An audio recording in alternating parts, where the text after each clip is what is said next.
C'était une journée glaciale dans l'Arctique, et le docteur Landon et son équipe tombèrent sur quelque chose qu'ils n'avaient entendu mentionner que dans des légendes. Ils n'en croyaient pas leurs yeux.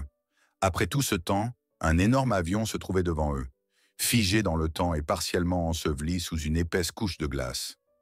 L'avion avait disparu depuis des années, emportant avec lui de nombreux passagers à son bord. Personne n'aurait imaginé qu'il serait retrouvé un jour, encore moins dans ce paysage gelé. Un sourire éclaira le visage du docteur Landon. Leurs hypothèses s'étaient révélées justes. Cependant, alors que les scientifiques se tenaient devant l'appareil, leur excitation initiale laissa place à une certaine appréhension. Un détail étrange attira leur attention.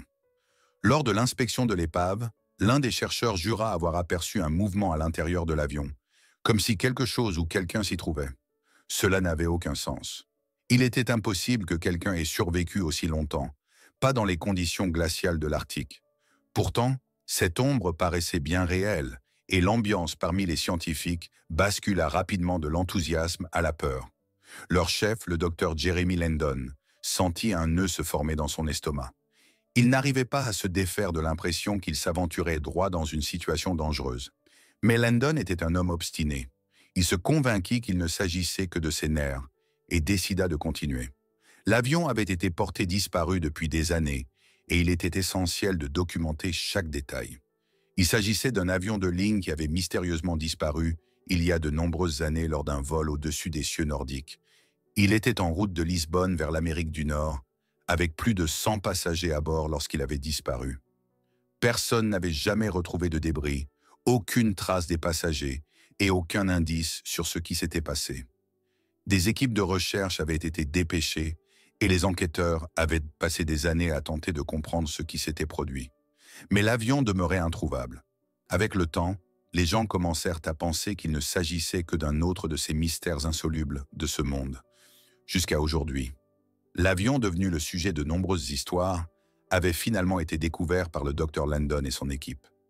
Le docteur Landon avait passé des mois à planifier cette expédition. Son équipe avait étudié de vieux rapports, suivi des indices et consacré d'innombrables heures à préparer une mission de découverte, supposément palpitante, mais simple. Lorsqu'ils obtinrent enfin l'autorisation du gouvernement canadien pour explorer cette région reculée de l'Arctique, l'équipe fut exaltée. Ce n'avait pas été facile d'obtenir cette permission pour s'aventurer dans une zone aussi isolée et dangereuse. Mais le docteur Landon et son équipe de scientifiques n'étaient pas seulement des experts. Ils disposaient aussi des bonnes connexions pour rendre cela possible. Avant leur départ, l'équipe se prépara minutieusement.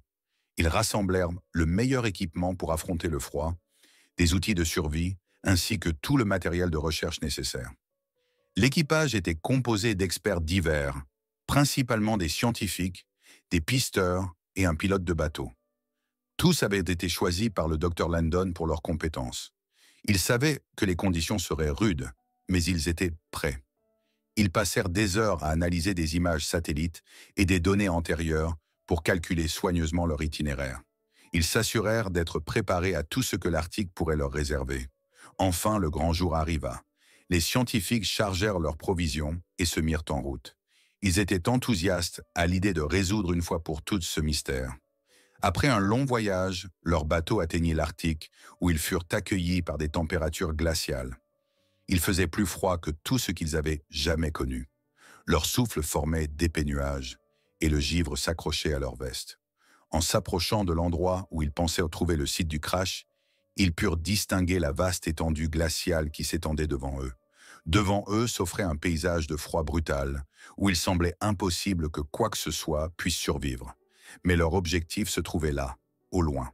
À travers la brume de neige et de glace, la grande silhouette de l'avion était à peine visible. L'équipe se réjouit que leur dur labeur ait porté ses fruits. Alors que l'équipage commençait à installer le matériel pour documenter leur découverte, ils prirent plusieurs photos de l'avion depuis leur bateau. L'avion était emprisonné dans un énorme bloc de glace dans la vallée gelée, et son fuselage émergeait sous un angle étrange. L'avion était manifestement en mauvais état. Son fuselage était déchiré à plusieurs endroits, et des débris étaient éparpillés tout autour. Malgré ces dégâts, l'avion avait été parfaitement conservé par la glace. Il n'était pas éclaté en 1 million de morceaux, comme il s'y attendait. C'était comme si l'épave avait attendu toutes ces années d'être découverte. La glace dans cette vallée reculée avait préservé l'avion et l'épave était restée en grande partie intacte. C'était presque trop beau pour être vrai. L'équipage, enthousiaste, tentait de comprendre ce qu'il avait sous les yeux. Comment l'avion avait-il pu se retrouver dans un endroit aussi inaccessible? Les scientifiques proposèrent diverses théories. Certains pensaient que la météo avait joué un rôle, tandis que d'autres supposaient qu'une défaillance mécanique pouvait être en cause. Mais personne ne pouvait l'affirmer avec certitude. Tandis qu'ils prenaient des photos et débattaient des différentes possibilités, ils ignoraient que sous la surface se cachait une vérité bien plus sombre. Pour rendre l'exploration plus efficace, le docteur Landon prit rapidement la décision de diviser l'équipe. La moitié resterait sur le bateau pour surveiller la glace, tandis que l'autre moitié, sous sa direction, se rendrait sur le site du crash. La glace semblait suffisamment stable, mais l'Arctique était imprévisible, et il ne voulait pas prendre de risques inutiles. Le docteur Landon mena prudemment son groupe à travers la glace en direction de l'avion. Pendant ce temps, une scientifique sur le bateau examinait les photos prises auparavant. À sa grande surprise, elle remarqua quelque chose d'étrange sur l'une des images. Au départ, elle pensa qu'il s'agissait simplement d'un reflet ou d'une lumière parasite. Mais plus elle regardait, plus cela devenait troublant. On aurait dit qu'il y avait quelque chose, ou quelqu'un. Les contours étaient le flou, mais il semblait qu'une silhouette se trouvait dans l'ombre de l'épave. La scientifique montra rapidement l'image aux autres membres de l'équipage sur le bateau. L'excitation qu'ils avaient ressentie plus tôt se transforma en inquiétude. Pendant ce temps, le docteur Landon et son équipe se rapprochèrent de l'épave. Le froid mordant leur piquait le visage et la neige crissait sous leurs bottes. Bien qu'ils soient bien équipés, l'air glacé rendait chaque respiration pénible. Mais leur objectif était juste devant eux. Les contours de l'avion devenaient de plus en plus nets. Son cadre métallique portait les marques du crash, avec des morceaux du fuselage déchirés et des débris éparpillés autour de l'appareil et à l'intérieur. Le froid avait tout conservé, même les corps des passagers. C'était une scène véritablement dérangeante. Les restes momifiés de certains passagers étaient encore assis, figés dans leur siège, portant les mêmes vêtements qu'au moment du crash. Les effets personnels des passagers, des sacs aux livres, étaient encore intacts, bien qu'enfermés dans la glace. Les scientifiques avaient l'impression d'entrer dans un cimetière gelé. En explorant l'épave, l'un des chercheurs prit une autre photo de l'avion. En vérifiant cette image, il remarqua quelque chose d'inquiétant. Une silhouette sombre semblait les observer sur le cliché. Le chercheur montra la photo aux autres, y compris au docteur Landon. Tous l'examinèrent avec une inquiétude grandissante. Il semblait que quelque chose ou quelqu'un se trouvait dans l'avion et les observait. Pourtant, le docteur Landon refusa de céder à la peur. Il balaya les préoccupations, affirmant qu'il s'agissait d'une illusion d'optique et qu'ils avaient un travail à accomplir. Il ne laisserait pas des superstitions les ralentir.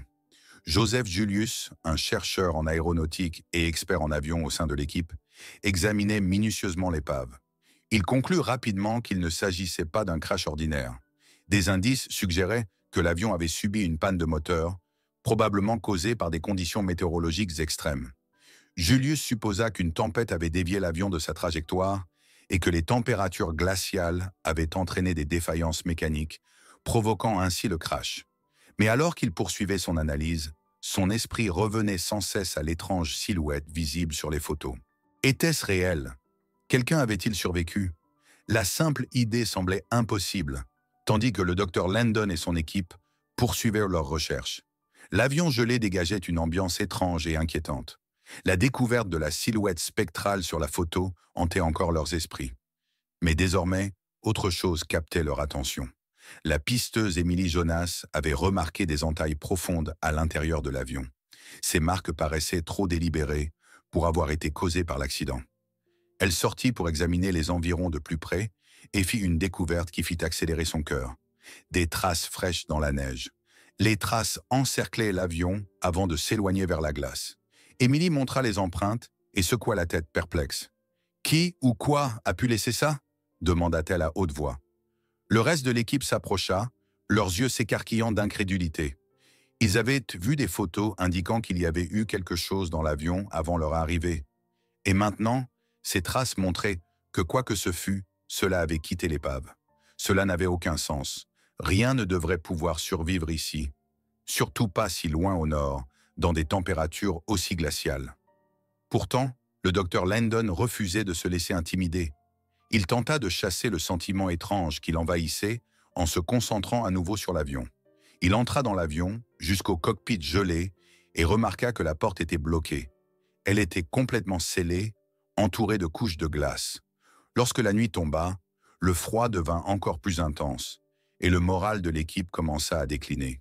Ils étaient fatigués, affamés, et pour être honnête, perturbés par les étranges découvertes. Un des scientifiques proposa de retourner au bateau pour la nuit. Mais le docteur Landon n'était pas prêt à partir. La découverte de l'avion l'avait totalement captivé, et il voulait en apprendre davantage avant d'interrompre les recherches. Le reste de l'équipage était toutefois de plus en plus nerveux, et pas seulement à cause du froid. Ils avaient commencé à entendre des bruits étranges, comme des mouvements et des murmures lointains. C'était comme si quelque chose était là, avec eux. Par moments, quelqu'un affirmait avoir vu une silhouette au loin, qui disparaissait peu de temps après. Le docteur Landon s'efforçait de rester calme et logique, mais en comptant les corps momifiés des passagers, il remarqua quelque chose d'inquiétant. 5 des corps mentionnés sur la liste de passagers manquaient. Où étaient-ils passés? Des animaux les avaient-ils emportés? Landon savait que c'était impossible. Aucune créature ne pouvait survivre dans de telles conditions. Pourtant, les bruits étranges et l'absence des corps laissaient une sensation d'inconfort grandissante. Déterminé à élucider le mystère, Dr. Landon prit une décision risquée. Il divisa l'équipe en paires et les envoya chercher la source des bruits. Emily et Joseph se dirigèrent vers l'arrière de l'avion, tandis que le docteur Landon et l'infirmière Alice Neville se dirigèrent vers le cockpit. Alors qu'ils approchèrent du cockpit, Alice s'arrêta brusquement. « Les bruits viennent de là, dit-elle d'une voix tendue. Le docteur Landon tendit l'oreille et entendit lui aussi un léger bruissement, comme si quelque chose bougeait dans la pièce scellée. Il attrapa une hache dans la caisse à outils et commença à défoncer la porte gelée. Lorsqu'ils réussirent à ouvrir la porte, ils ne trouvèrent rien qui puisse expliquer les bruits. Les instruments du cockpit étaient là figés et l'horloge de l'avion s'était arrêtée. Elle affichait exactement 15h47.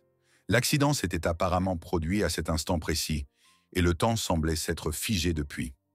Dans un coin, le docteur Landon remarqua quelque chose d'important. La boîte noire de l'avion.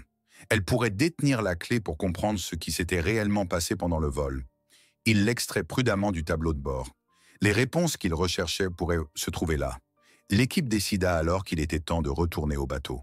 Le froid était devenu insoutenable et l'atmosphère inquiétante autour de l'avion n'aidait en rien leur morale. De retour sur le bateau, le docteur Landon se mit immédiatement au travail pour récupérer les données de la boîte noire.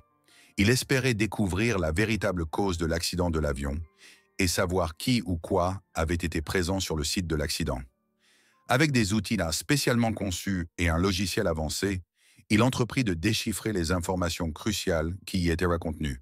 L'appareil endommagé se trouvait devant eux, mais avant qu'ils ne puissent faire le moindre progrès, un cri retentit soudain parmi les membres de l'équipage. « Regardez là-bas !» s'écria l'un d'eux en pointant la zone de l'accident. Tous se précipitèrent sur le côté du bateau et regardèrent en direction de l'avion, au loin.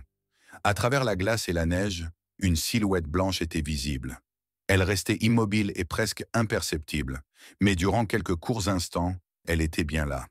Ils la virent tous, et aussi rapidement qu'elle était apparue, elle disparut dans le brouillard. L'équipage était bouleversé et ne savait pas ce qu'il venait de voir.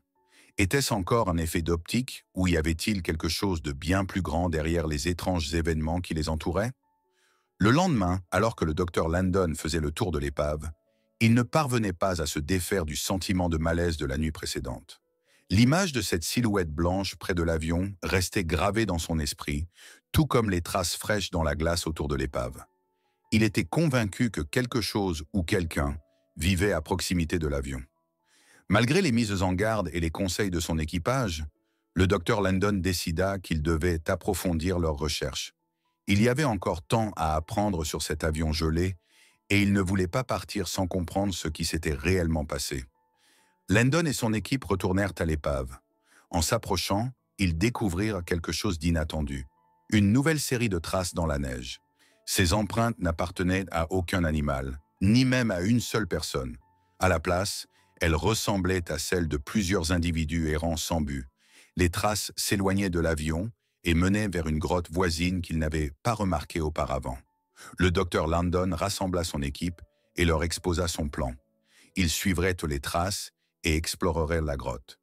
Quelle que soit l'origine des bruits étranges et des empreintes, elle pourrait s'y trouver. L'équipe fut stupéfaite par les instructions audacieuses de Landon, mais lorsqu'ils virent qu'il était sérieux, ils acceptèrent. Munis de lampes frontales et de lanternes, ils s'aventurèrent dans la grotte sombre.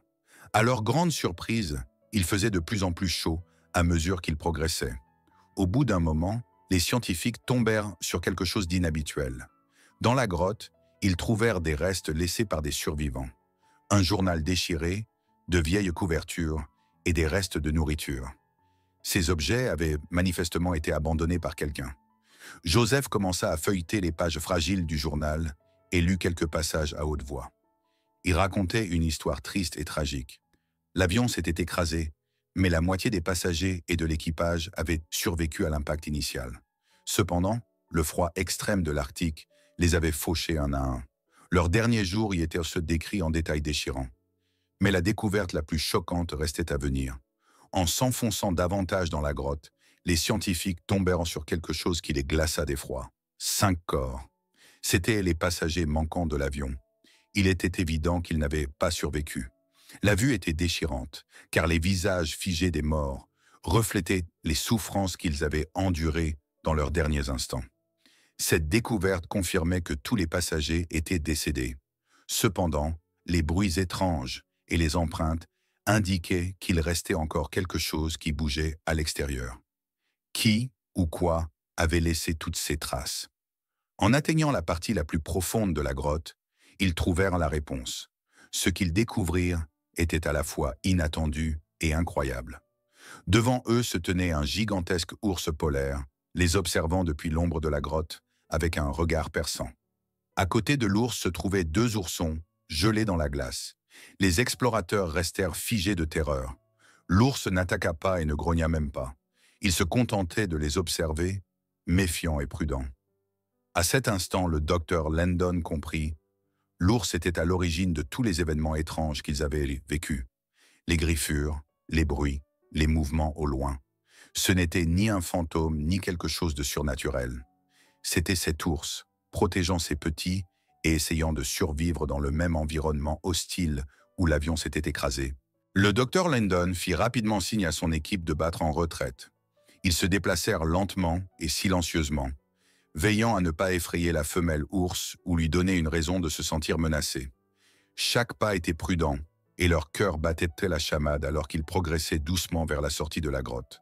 Après ce qui sembla une éternité, l'équipe finit par atteindre l'extérieur. Ils poussèrent un soupir de soulagement, conscients d'avoir évité de justesse une rencontre potentiellement dangereuse. Mais dehors, l'esprit du docteur Landon tournait à plein régime.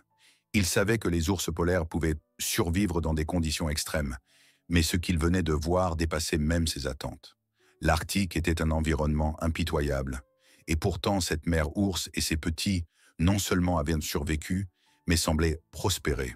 Le docteur Landon ressentit une admiration renouvelée pour la nature et sa capacité à s'adapter. La fourrure épaisse de l'ours, ses couches de graisse protectrices et son instinct de chasse aiguisé avaient permis à elle et à ses petits de rester en vie, même dans cet environnement glacial et implacable. De retour sur le bateau, l'équipe se mit à compiler toutes les informations recueillies. Ils analysèrent leurs données, examinèrent dans les photos et relurent leurs notes, zoomant sur les images prises lors de l'expédition. Une chose devint claire. L'ours les avait observés tout au long de leur exploration.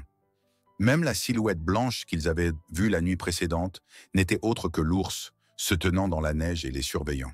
Cet ours avait trouvé un moyen de survivre, même sous les conditions les plus hostiles.